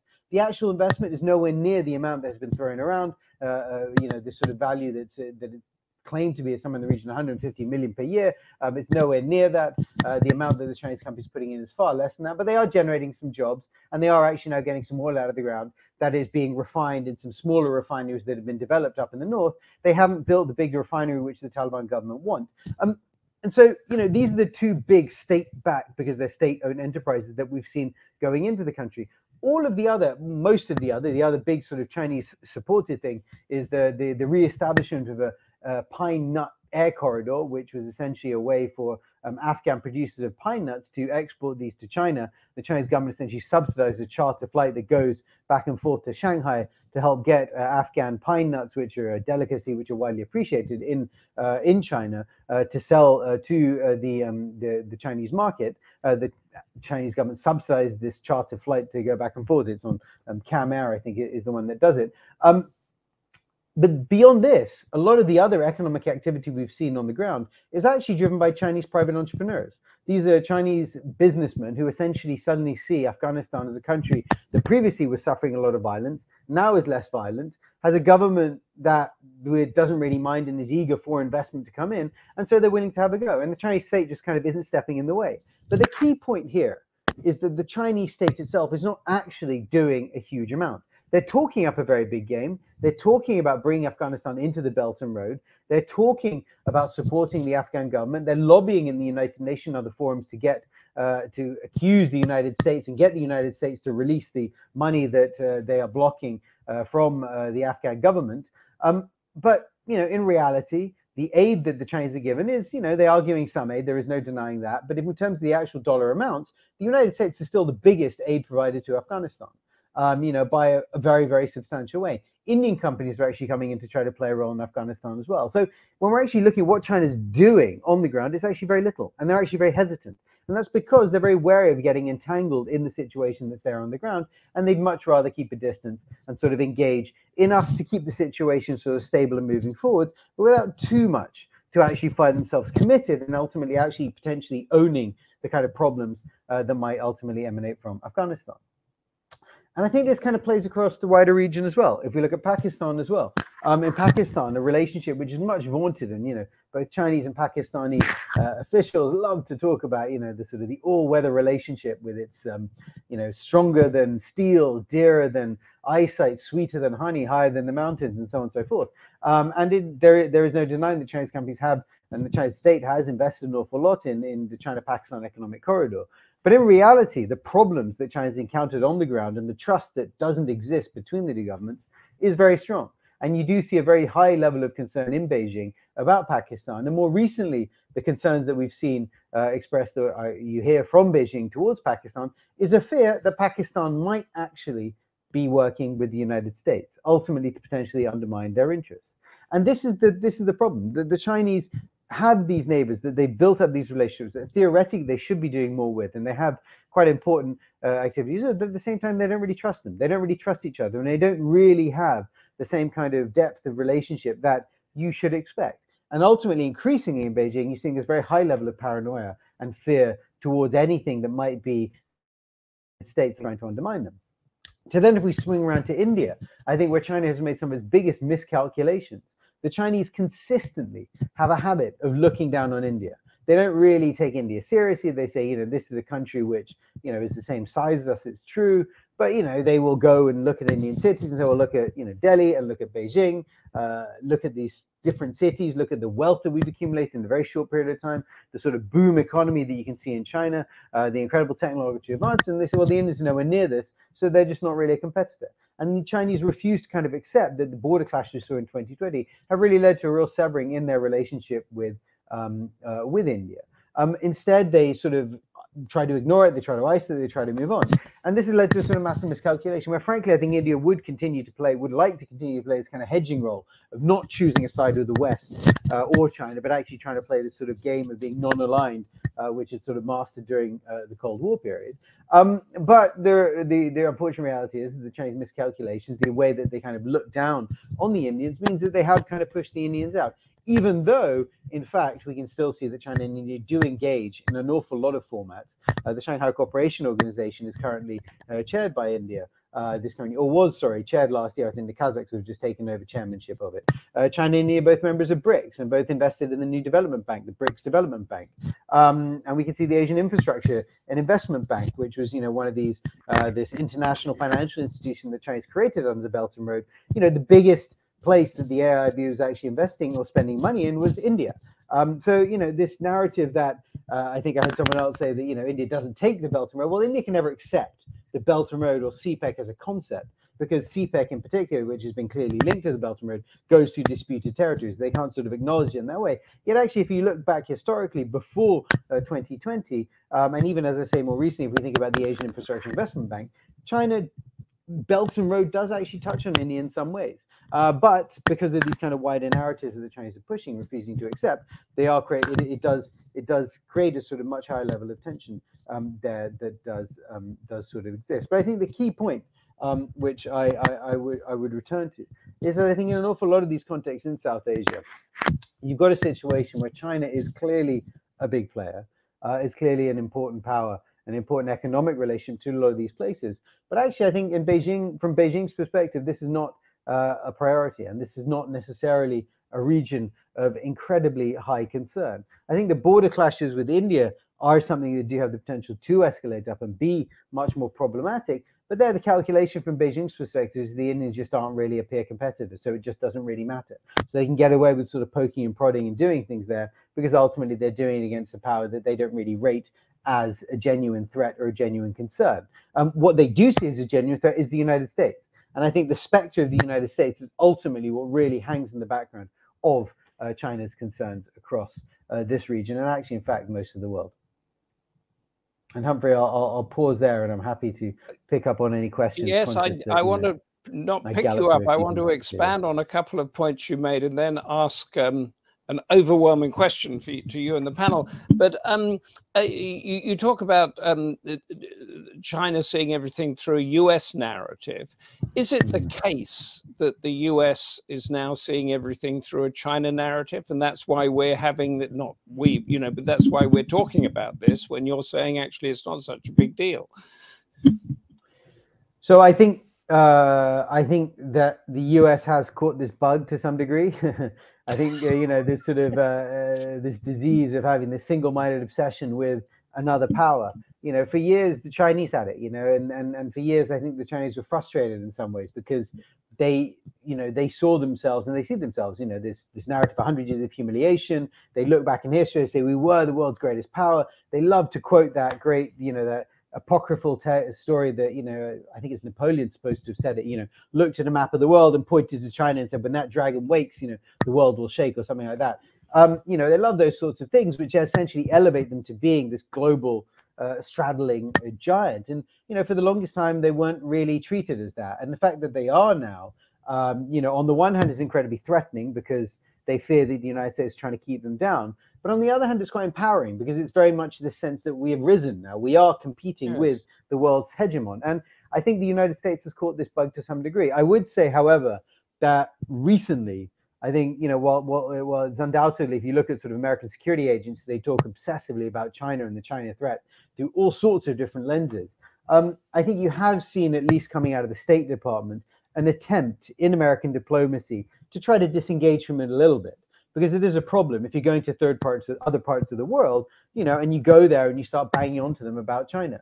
I mean, I've been very lucky in recent months to go to Central Asia quite a bit, and I've been struck at a couple of engagements where I've heard American speakers essentially suddenly start talking about Taiwan in Central Asia, and my audience, my Central Asian colleagues, go, what on earth are they talking about?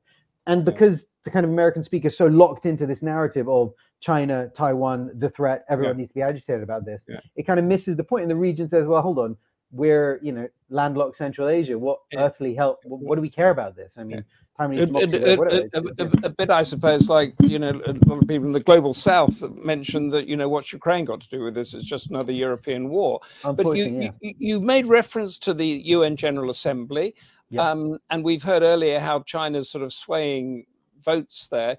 Do you think this is going to be, with the UN Security Council pretty much paralyzed and deadlocked, is this going to be a new powerful institution that we're going to be talking about more of?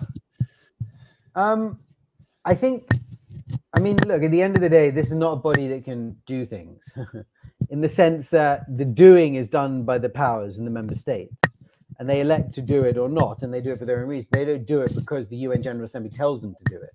And that is the reality of the United Nations. It's an organization that exists essentially by tacit agreement by its members. It doesn't actually have a kind of standing army that it can mobilize, or, you know, massive funds that it can deploy. So that's the same for the Security Council, isn't it, as well? You can violate a Security Council agreement, nobody can do anything about it.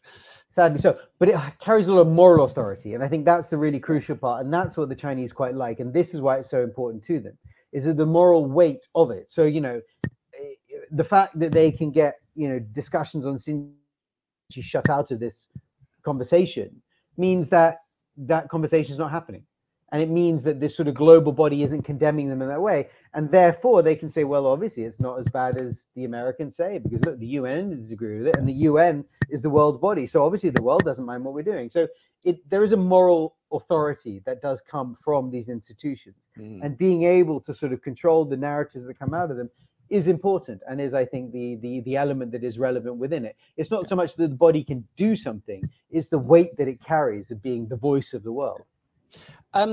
Thanks. There's an Afghan question that's come in from a member of the audience that I'd like to put to you, and then to Sadia Sulaiman, and we're going to go back round again with another question. But is it not true that China is getting close to Taliban-led Islamic Emirati only because, to counter the East Turkestan Islamic movement, which has bases in Afghanistan, and China wants to prevent them from radicalizing Uyghurs in Xinjiang?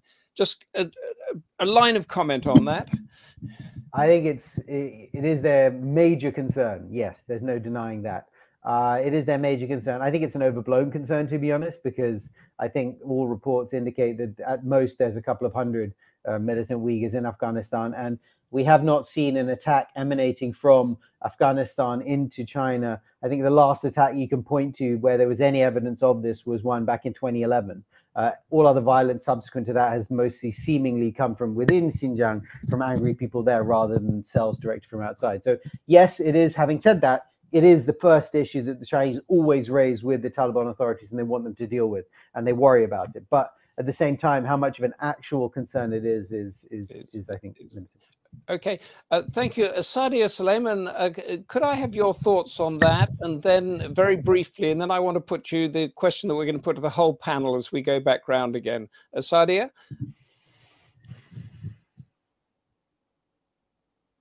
Are you muted? Can we hear you? No, we cannot. One more try, and then I'm going to, we'll come back to you, Sadia, once we have your audio sorted out. And one more try, and we'll go on to Asanga Abeyagoonasekera on the overwhelming question from Anand Singh Tomar. Just a thought on this. How is China's presence in the region reshaping South Asia?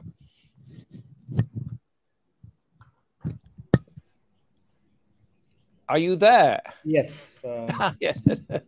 I have.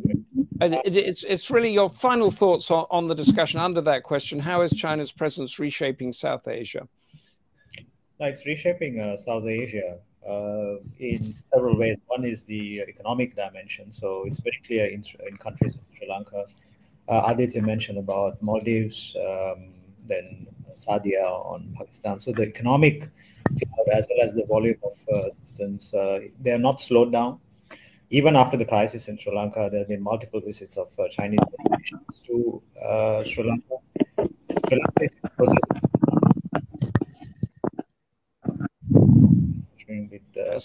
with the Chinese government. you see Chinese giving more loans rather than talking about restructuring. So China is fully engaged. So I think this would sort of increase, it wouldn't sort of slow down the economic side. But when it comes to soft diplomacy as well as in engagement with the political establishments, it will also sort of, they will play a huge role. So the security side is another area. So the strategic track I mentioned, so all three areas will be at play. Thank you so much for that. Sadia, do we have you back again? Yeah. Can you hear me now? Yes. Can you give us a very quick line on the Afghanistan question that we mentioned, and then how is China's presence in the region reshaping South Asia? Just a line on each. For Afghanistan, China, I agree with Sayyid Ajmal's view that basically it's not only there to control ETIM or to counter ETIM, but there are other regional economic and political objectives which China has, which we discussed, in detail. And yes, China's presence in the region is affecting the region in a way that now we are expecting that maybe its role would go beyond the economic role only, and it will play a role as a peace broker or maybe managing the region overall in terms of engaging various states, especially Pakistan, Afghanistan, India, and all that. So yes, it is reshaping the South Asian region to a greater extent, but of course the complexities remain the same. Is that a good or a bad thing? Maybe we are adding one more stakeholder to a very complex geopolitical scenario. So for me, it's good and bad both. That's a great answer. Aditya Shivamati, how is China reshaping South Asia? Okay, I precisely see multiple ways in how China is reshaping South Asia. One and most important part of it is the agency that China's, that small states are now trying to play around since China has come here. So there are new partners in the region. There'll still be more partners coming in. Japan, US, Australia, we see renewed interest in these players. France, which is also an Indo-Pacific power. The second thing is also the new economic partnerships are coming in. Not only from China, but also to counter China. There are the Quad countries which are trying to invest in South Asia. And obviously, with China's presence, there is also a huge, that huge attraction that South Asia gains as a prominent center of Indo-Pacific. That means that South Asia will be a hot contested center for geopolitics. There will be lasting impact on democracy and domestic politics, as Asanga has pointed out. And I think this will persist. This will persist for a long time. So this is what I think, and it's going to be intense. And so I can ask you, Sadia, is it a good or a bad thing? Depends on which side of the value-based order you stand on. Which side are you on? Well, I'm on the defending of the value-based order thing, precisely coming from where I come from. So yes. Thank you. Rafaello Pantucci, how is China's inroads reshaping South Asia? I think it's clearly changing physically an awful lot. If we think of just the sort of infrastructure that China has built and the investments that they're offering, it is changing a lot. But I'd hesitate to say it's a kind of an earth-shattering game changer. It's really going to change a lot. I think it might be supercharging a lot of things.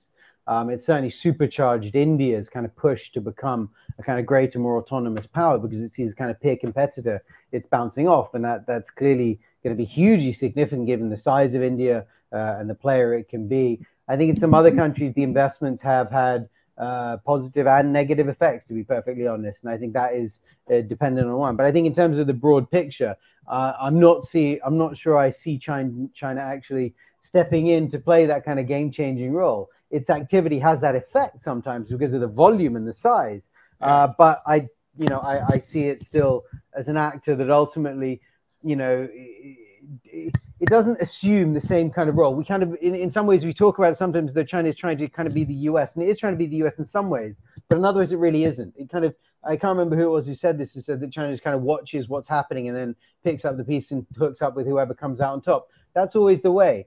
And to continue to do that, which means that you're always friends with everybody, means you just don't pick sides. So you don't actually want to really reshape things in such a way that you ultimately get completely cut out. And I think that's ultimately the choice that they make. And ultimately they see this as a region that should be just generally, you know, one that wants to trade with them and kind of just work with them and leave everybody alone.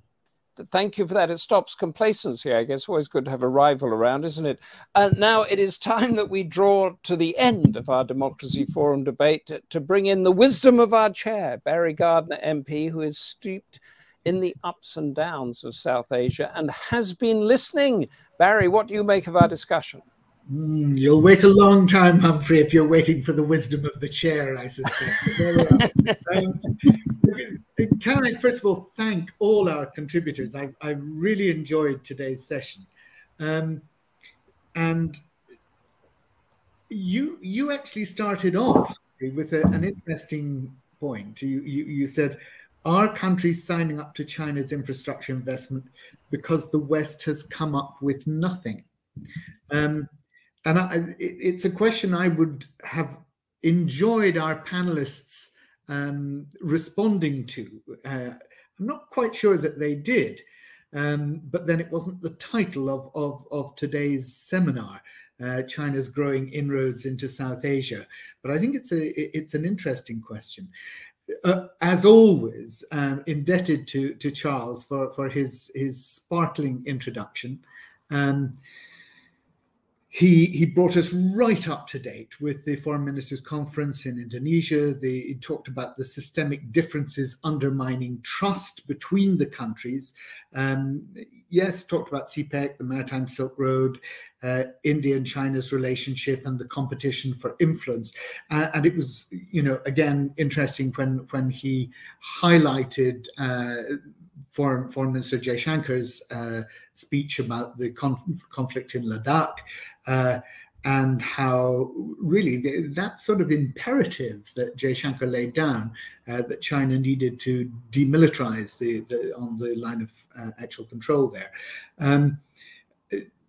He set out how China wants to neutralize India as a rival power, and the twin track strategy, that is talks that seem to be peaceful, seem to be cooperative, but then undermined by military provocation in effect. And he said that Delhi was more likely to invest more where it has become less popular than China. I thought that was a very, very interesting, very astute, very political comment. Yes, you know, all politicians know that when you're beginning to lose popularity in an area, whether it's a particular department of government or whatever, that's the area you need to pay particular attention to. And of course, set out Sri Lanka's 20% of debt to China, Pakistan hobbled by CPEC, Bangladesh's 70% of arms purchases, and then address the Carnegie Endowment meeting with China's interests, not solely economic, but a matter of power projection and influence projection, and capture of influencers.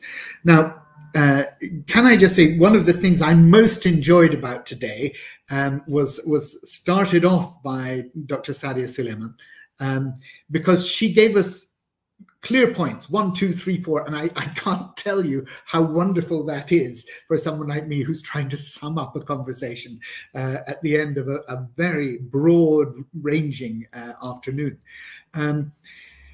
She posed how CPEC will be extended into Afghanistan, and Pakistan's initial view was diverse economic opportunity to provide millions of jobs, but now indicated that that was fraught with the delays because of the political turmoil and China's refusal to restructure Pakistan's debt.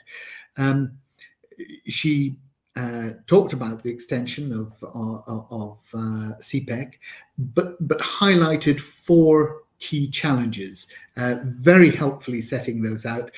Complex geopolitical scenario of the region, which has too many conflicts, and obviously India's involvement, SARC unable to connect states as it was initially intended to do, and to create those bonds of fellowship and trade. Her second challenge was the persistent domestic instability in Afghanistan. After 2001, China did a number of mining and drilling deals, but really nothing particularly serious, and now reluctant to get further involved. And she said even Pakistan has not recognized Taliban officially because of the concern over a terrorist organization. She said China was reluctant, the capacity for that terrorism to flow over into neighboring territories.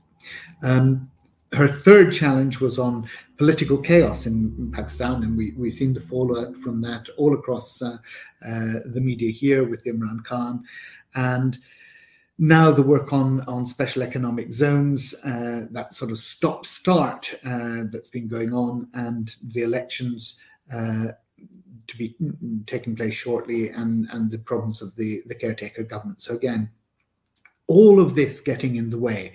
And then I thought one of the really most interesting aspects that she dealt with was the experience of China, when she talked about the socio-cultural differences and how they might pose a problem for its non-interference policy.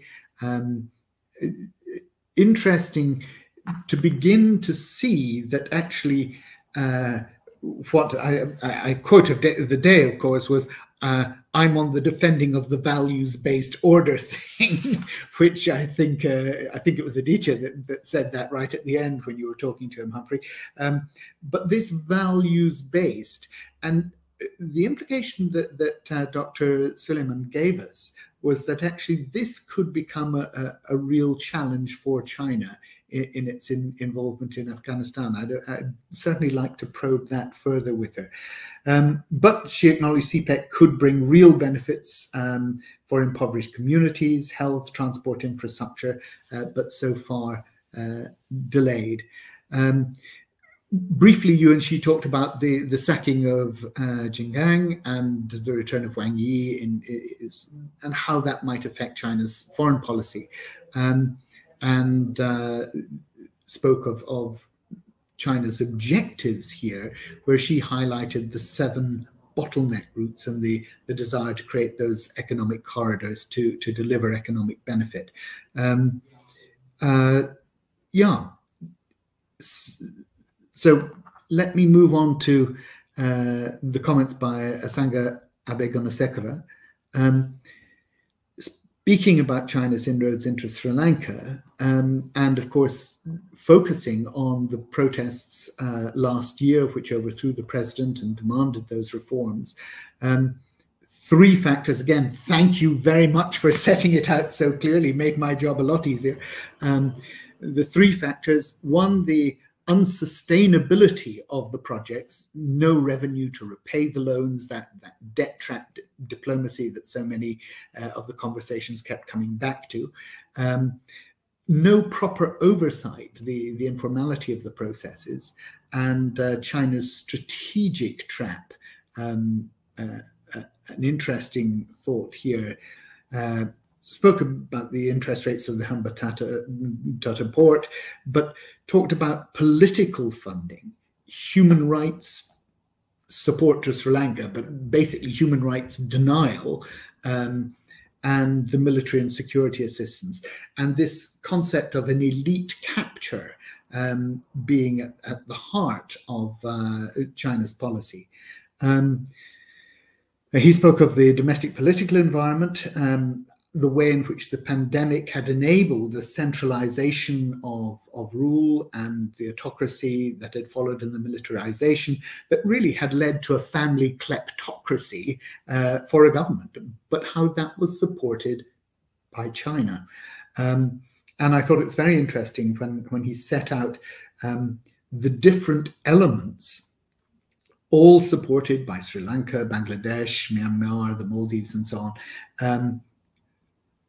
Hong Kong national security law, the South China Sea arbiter, the Xinjiang policies, Huawei and 5G, and how there's this bringing together of people who, because of their dependence upon China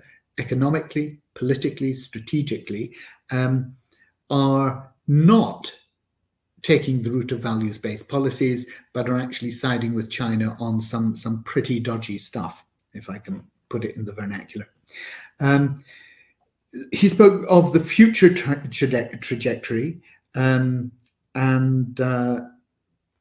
the GSI, GDI, GCI for China's policies, the cultural and research support, the soft power, and the way in which the anti-terror bill, the Broadcasting Act was similar in Bangladesh. And I thought an interesting point when he said that the Ukrainian distraction had allowed China to take advantage in the Solomon Islands. You and he spoke, Humphrey, about the constitutionality of one person via bonus seat in parliament becoming president. And that really chimed rather nicely with something that was brought out later on by Rafaello Pantucci when he was speaking about why does China focus on small countries? Well, very simple. And they have one vote at the UN just like everybody else does. And it's a very cheap vote to get on your side. But, you know, not quite as cheap as a bonus seat in the parliament to get to be president. Focusing now though on Aditya Shivamurthy, he started off by breaking this down into the geography of the Maldives and Bhutan and taking these two individuals. So spoke about the strategic importance of the Maldives for the sea lines of the Indian Ocean and obviously its traditional closeness politically and economically to India. And that was what made it a target for China. He asserted that Bhutan is not a part of the BRI and that China wants to bring it on board, but also spoke significantly about the resolution of the border disputes. He then shifted from the geography to the history, spoke of the Chinese presence in South Asia, how it had tripled in the 2000s, the Maldives president. I'm afraid I'm probably going to get the series of presidential names wrong here. So in the 1980s, how they visited Beijing, but the economic might now bringing Maldives into China's orbit. President Nasheed's successor supporting the new president in 2020. Yamin's pro-China presidency, creating a debt trap which had in effect shackled the country thereafter, and how Yamin's successor, Ibu Soli, I think it is, who appealed to India to help out with that. Again, spoke of Bhutan and the land disputes on the border, 25% of the landmass of the country. Now, even though it's a small country, well, perhaps especially because it's a small country, 25% of your landmass being under dispute to a very significant, powerful neighbor is a huge problem for a country. And in 2019, the new claims for the western part of the country that had been made in violation of the 1994 agreement. So some really interesting stuff there. And again, saying when China saw the political instability in the Maldives with the Yamin government, it pursued it to bring it on board into the BRI, this taking advantage when there is political instability, a rather predatory presence in the region, if you view it in that way. So Rafaello Pantucci really tried to bring a number of the themes together. Why does China focus on small countries? Well, we said because they've got a vote at the UN. And China looking at all its other relationship through the lens of its relationship with the United States. And, you know, something that I was surprised that nobody mentioned in our discussion is the recent visit of Kissinger. You know, 6 days ago, Kissinger was there meeting with President Xi in Beijing. In marked contrast, you know, Kerry, even though he had visited earlier in the month, was not afforded the luxury or the honor of a meeting with President Xi. But the 100-year-old Kissinger was. And why? Because China is harking back to a time when its relationship with America was beginning on a much more friendly course. And that was the start, the Kissinger diplomacy, that secret diplomacy that Kissinger played in 1971. But how important that is in the Chinese psyche, I think is really important. And at the end, when you were talking about Napoleon and you know, China liking to use those quotes about the awakening of the dragon, I think it's important that we understand how important face is in China. Yes, it's a shame culture in one sense, but actually that sense of face, that sense of not losing face is really, really important. And therefore, to be able to make Kerry lose face, to make Janet Yellen lose face, because they were not given the same august treatment as Kissinger. We have to read into that a very clear diplomatic message that China wants to reestablish a better relationship. It feels Kissinger was the architect of that and therefore is fated. But the current administration, with its focus on China, its perceived hostility to China, it has been precluded and lost face, as the Chinese would see it, by not being given the same meeting. Rafaello spoke of Chinese investment in Afghanistan, again emphasizing really how historically minimal it is. I like that idea of the pine nut diplomacy. If that's really the best that they can do, then you know, affording people in Beijing a few luxurious pine nuts, that's not the basis for a great economic cooperation. The private sector much more involved than the Chinese government, who are keeping their distance despite the rhetoric. And Beijing doesn't trust Pakistan because, of course, Pakistan still has those very strong relations with America, indeed with the UK, and understandably, therefore, Beijing not being entirely confident that CPEC has provided the sense of security that it wants and the solidarity and the relationship that it wants. I thought it was interesting, China has underestimated India, a point that Rafaello Pantucci supported. All I would say is, if China is underestimating India, then I think we would all suggest it's making a very big mistake. But a fascinating afternoon, fascinating discussion. Very grateful to the clear order in which our panelists presented their points this afternoon, which assisted me enormously in regurgitating them. Yeah, and interested, Humphrey, in any final thoughts that you might have. No, I'm just fascinated. We are over time, but fascinated about your Kissinger analogy there, which is which was something that is really. But we have no more time for discussion, and we have covered a lot of ground. Thank you, Barry Gardiner. Thank you, panelists Sadia Sulaiman, Asanga Abeyagoonasekera, Aditya Shivamurti, Rafaello Pantucci, and thank you, Lord Charles Bruce, for so skillfully giving us our backdrop for our debate. Read all about Asia, South Asia, and all these issues in Asian Affairs, which is our sister publication. Our next debate is August the 16th, Drivers of China's Nuclear Buildup. Join us then at the usual time with a sterling panel, 2 p.m. London, but from me, Humphrey Hawksley, and the team at Asian Affairs and the Democracy Forum. Thank you for being here, and until next month, goodbye.